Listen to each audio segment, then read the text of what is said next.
राम राम सभी बड़ी भाइयों को। मेरा आज पहला ब्लॉग है। मैंने आपको बताया था कि मैं आपके लिए एक हॉरर मूवी का पार्ट बना के लाऊंगा कल एक, तो आज पहला पार्ट बना के लाया हूँ मैं आपके लिए। तो पार्ट में कहानी है एक ऐसे लड़के की, एक लड़का है जिसमें और एक लड़की है और उसके माँ बाप हैं। तो कहानी में क्या होता है, कहानी स्टार्ट होती है बहुत बहुत गरीब घर से। जिस गरीब घर में लोग रहते हैं, उसके मम्मी पापा का एक छोटा सा बिजनेस था और बिजनेस था तो उस बिजनेस से घर का वो खर्चा चल पाता था। और जो लड़का था उनका पढ़ रहा था और उनकी एक लड़की भी थी जो शादी के लायक हो गई थी, एज उसकी 18 हो गई थी। पर क्या करें, स्थिति कुछ ऐसी थी कि ना पढ़ाई कर पा रहा था लड़का।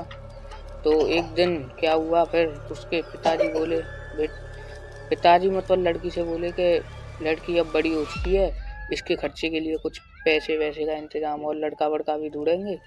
तो फिर लड़के ढूंढने के लिए गए। उफ,